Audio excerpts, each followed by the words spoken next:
Sunt Doina Levinza și vă aștept în universul minunat al modei.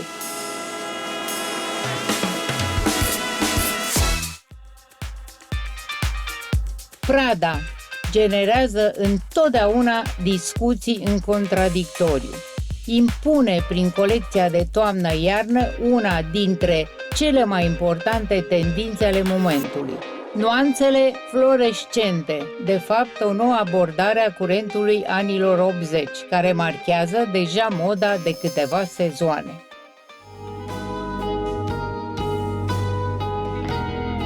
For fall 2018, Miuccia Prada seemingly transported her Milan Fashion Week audience to another planet.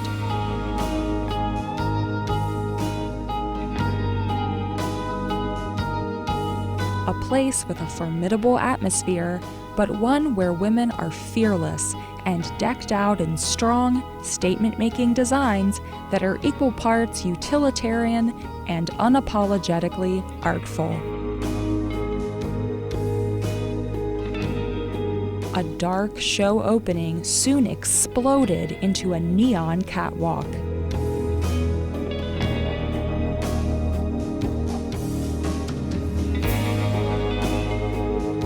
Looks were excessively layered. Sheer skirts were topped with structured outerwear, and cocktail dresses were overlaid with contrasting translucent fabric.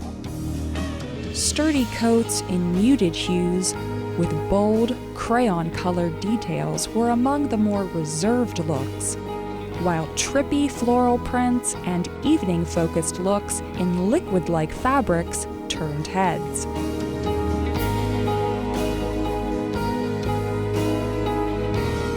Perhaps the most shocking look of the evening, an electric green fringed knee-length shift, a coveted piece for celebrity stylists hoping to create a memorable red carpet moment.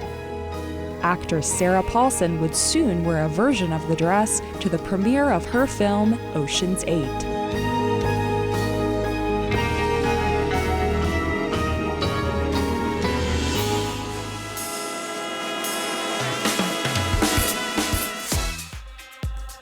Natalia Vodianova, sau cum arată viața manechinului care câștigă într-un singur an 9 milioane de dolari.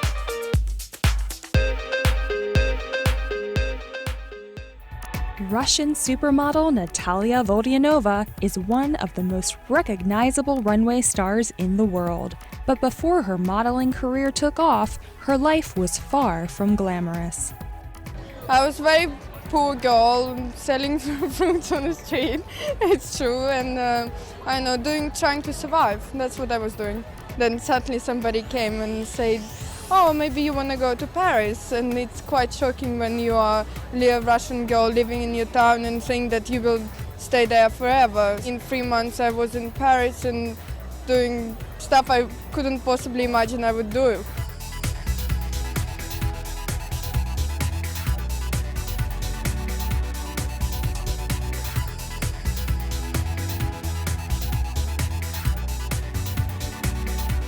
What did her family think of her success? They're really happy for me, and their life changed as well. You know, they have much better life and they don't have to struggle as much anymore. I try to help them. Despite her youthful looks, Natalia is also a mother.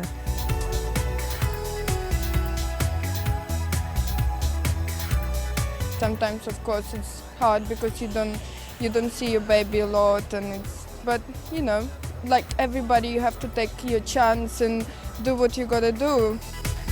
Even back in 2004, Natalia was ready for more. I want to do it for a couple of more years, and then I'm really dying for a girl. So I want to have another baby. After a 5-year hiatus, in 2008, Natalia Vodianova returned to the runways just 3 weeks after giving birth to her 3rd child. You know, the things I haven't done shows for 5 years for anyone other than Calvin Klein, and it's something I really love to do. And I thought, you know what, why wait another season if I feel ready, if I feel that energy? For me, it's always been like this. Pregnancy always gave me a lot of energy. I'm not one of these women who sit at home. It actually makes me more sort of empowered, and it's almost easier to go through it if you have something else to do because it makes you happy. And you know, I love my work, so it's kind of it's good. It works for me.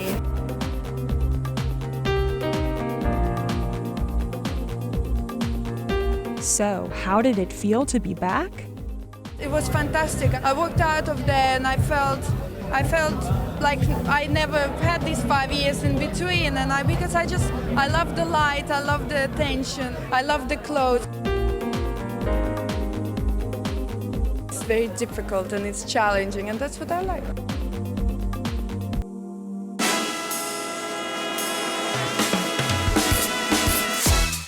Berta Valiti, designerul brandului de rochii de mireasă, care îi poartă numele. Este unul dintre designerii care chiar au înțeles cum își dorește orice femeie să arate în cea mai importantă zi din viața ei.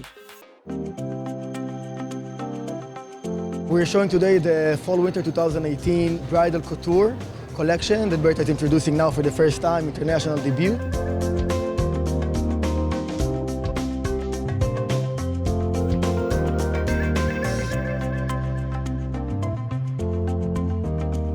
Berta, as a true artist, she actually always starts from the raw materials.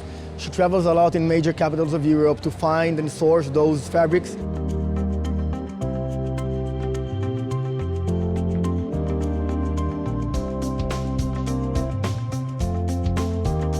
Berta basically, she loves to play with the dresses and the materials.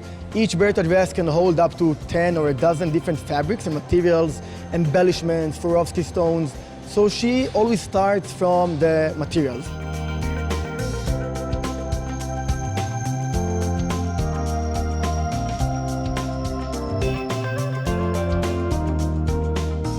There are general inspirations that are like old Hollywood kind of style, 20s.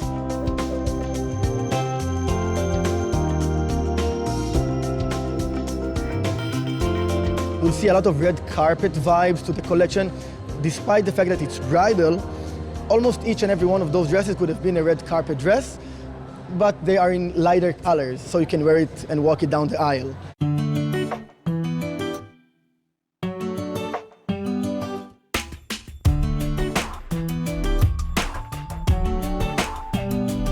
So that's in terms of inspiration, that's the materials, and the emphasis is put into the design itself, the artisan, the craftsmanship process that the dresses are going through.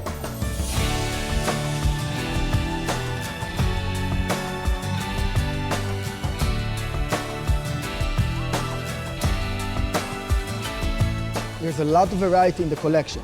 So you'll see dresses that are much more bold, a lot of sheerness, flowy materials, and others that will be much more constructed with longer trains, overskirts, capes that are much more regal and over the top.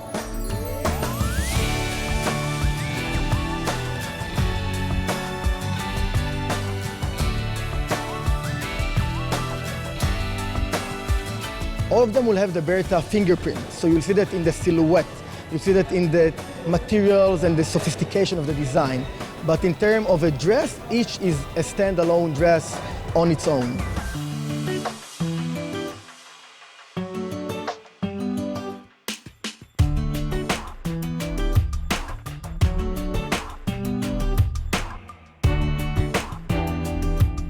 Berta uses a lot of laces, very fine, French, Italian laces, a lot of also tissue tulle it's called, so it's again very soft. The materials in general are very soft, very high-end, so they're very stretchy and soft, and it really comes to show the figure and the feminine, body of the bride who wears them.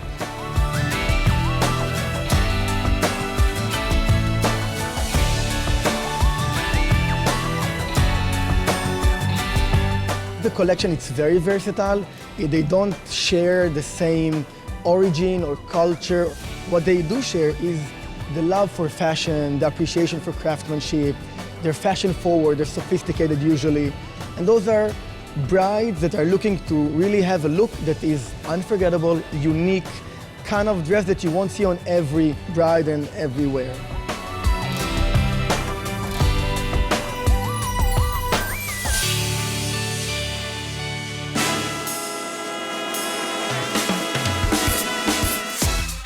Dintre toate expozițiile de succes organizate de Metropolitan Museum din New York, astăzi vă prezentăm cele dedicate lui Paul Poiret, regele neîncoronat al modei.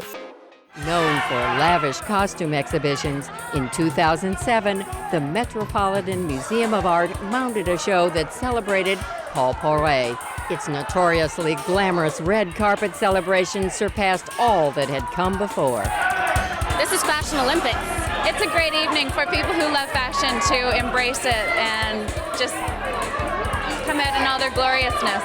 Paul Poiret is the king of fashion. When you look at his work, you understand what he brought, and you understand that fashion has a long story, and he brought a lot of keys that leads us to our modernity of today, so it's very important to do such an exhibition.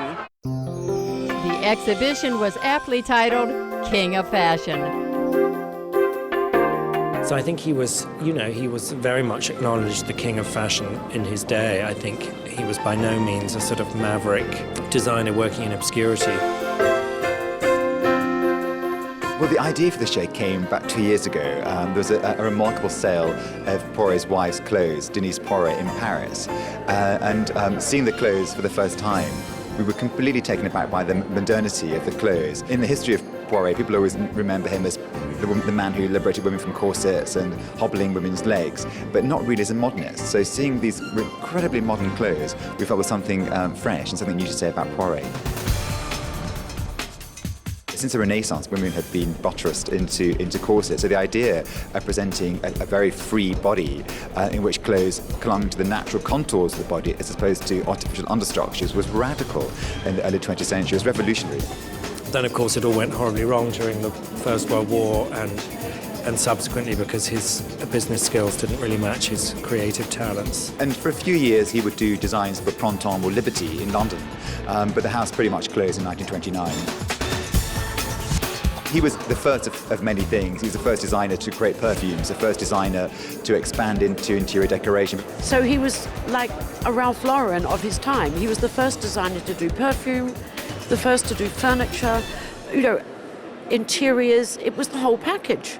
But sadly, he died penniless because they didn't have LVMH in those days. One of the interesting aspects of Poiret is that the cuts are very simple.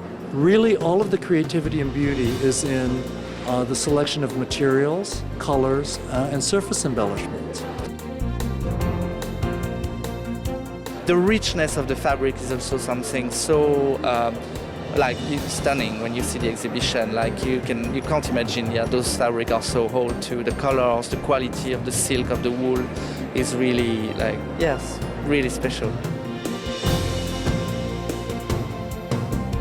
The two major themes that always existed in his collections were somewhat parallel. One was classicism, harking back to Greco-Roman dress, and the other was Orientalism, looking at traditions from North Africa and the Middle East.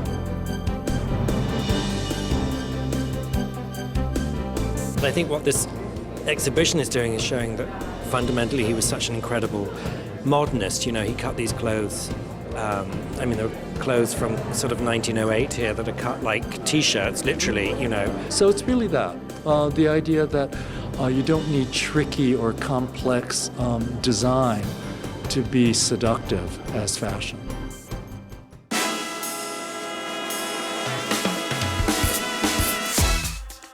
Anglomania, o incursiune în universul unic al modei britanice.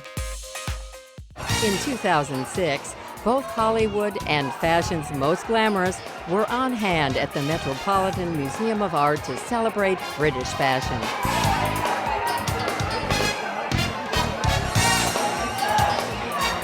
Bravery, intelligence, and a sense of humor. David Bowie, the Beatles, the Stones. British people have always rocked my world. They sort of have a respect for tradition, and yet there's always a twist. There's always something a little off or something a little naughty or humorous. Anglomania, Tradition and Transgression in British Fashion, explores the ideals and stereotypes of Englishness and pairs historical costume with modern designs in the museum's English period rooms. We wanted to focus on particular ideas of Englishness, and we walked through the rooms, and it became clear quite early on that the rooms themselves held the idea of Englishness in the actual very fabric of them. In each particular room there's an element of the past, an element of the present, an element of tradition, an element of transgression. The first room is based on the idea of the English country garden. There's a wonderful dress by Hussein Chalayan, which almost looks like a form of human topiary. He's created hundreds and hundreds of rosettes, stitched them onto a canvas base, then clipped them away to look like topiary. Andrew Bolton wanted them because it was all about layers of history being cut away, and he sort of felt it fitted in with the concept.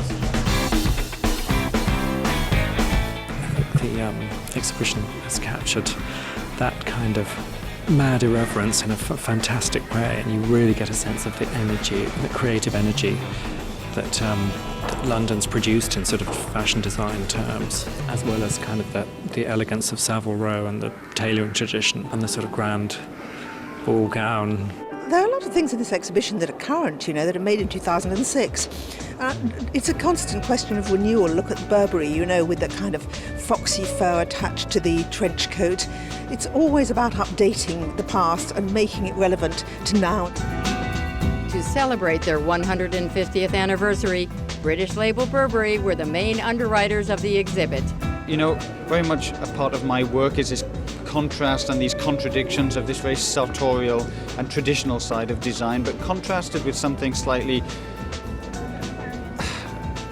a little bit rebellious sometimes, a little bit kind of talking about the different subcultures and musical cultures that exist within England. So the whole idea of this collaboration was perfect and very expressive about who we are and what we're doing as well. This room is the gentleman's club, so we wanted to focus particularly on menswear and have Savile Row suits, the pinnacle of the establishment tradition, pitched against the opposite, which is punks. The idea of tradition and transgression is quite implicit throughout the show, and by the time you get to the gentleman's club it becomes explicit. See this jacket here? This is part of a suit that I designed with Vivienne Westwood for, and she made it for me a long time ago. I wore this on the very first Sex Pistols tour of America. Unfortunately, only the jacket's left. The pants just fell apart, and so I thought it'd be a nice addition. I don't really look what any other people do too much, and I am the one that cuts through, that knocks the door down, that goes ahead. So I think it's this eclectic mixing of styles that epitomises English culture, and also the transgressive aspect of it. It's very theatrical, it's very spectacle-based, but often it's subverting existing rules and regulations. And I think because there's such a rigid class system in Britain, I think often this reaction against this class system or the establishment is often where British creativity lies.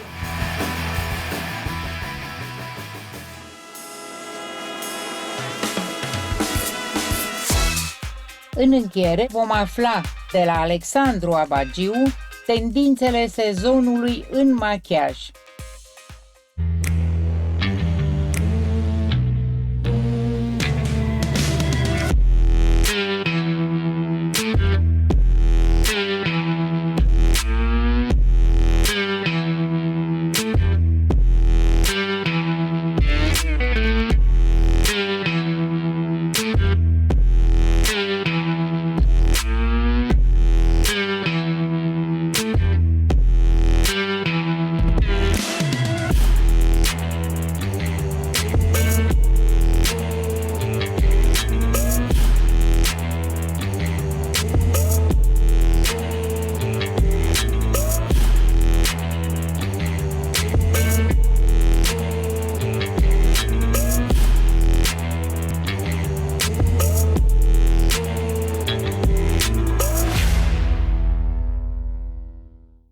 O ședință foto de beauty este o ședință foto specială, aș zice eu, e una dintre preferatele mele pentru că se ocupă foarte mult cu ceea ce înseamnă frumusețea, păr, unghii și make-up. Și categoric, cel mai important lucru atunci când vine vorba de o ședință foto de acest fel este ca toate trei să funcționeze în sinergie, să funcționeze cât mai bine împreună, pentru că altfel, deși poate individual arată bine, este posibil ca atunci când le punem împreună, lucrurile să nu fie chiar așa de echilibrate. În toamna aceasta, așa cum vedem și în materialul video pe care l-am făcut, avem două tendințe majore. Fie mergem pe o variantă foarte, foarte naturală, cu un păr super lejer, super relaxat, aproape necoafat, dar foarte bine îngrijit, sau ne ducem către zona mai aranjată, cu influențe foarte mult din anii 60-70, un păr care se ondulează, pe care îl pieptănăm foarte bine și care are așa niște unduiri din acestea foarte strălucitoare. În sezonul rece vorbim cu precădere despre tonalități metalice, vorbim despre glitter, vorbim despre străluciri, vorbim despre tot ceea ce aduce lumină într-un fel sau altul pe față și întotdeauna avem de-a face cu variații tematice care apar inevitabil de la sezon la sezon. Culoare, în cazul acestui sezon, mai pot exista sharp blades, linii foarte clar definite la nivelul sprâncenelor, adică cumva punem accentul pe densitatea acestora, pe forma foarte bine stilizată a acestora și, nu în ultimul rând, buze într-un spectru cromatic super saturat, fie cu finish extrem de mat, fie cu finish extrem de lucios. Dacă ar fi să mă gândesc la ce ar trebui să aibă tot timpul o femeie în geanta ei, cu siguranță m-aș gândi la un ruj, pentru că poate să schimbe instant starea de spirit. M-aș gândi cu siguranță la un mascara, pentru că are capacitatea de a trezi chiar și cei mai obosiți ochi. Și mă gândesc cu siguranță la un corector de ten sau la un anticearcă, pentru că acesta are capacitatea să prospăteze, să acopere micile imperfecțiuni și să dea acea senzație de I woke up like this. Dacă vrei să ieși în evidență într-un sens pozitiv în acest sezon, este musai să porți unghiile decorate cu texturi diferite. Spre exemplu, dacă ai unghiile crom, este musai să ai și niște linii cu aspect de smoală sau de catifea, foarte mătuite, sau chiar cu glitter.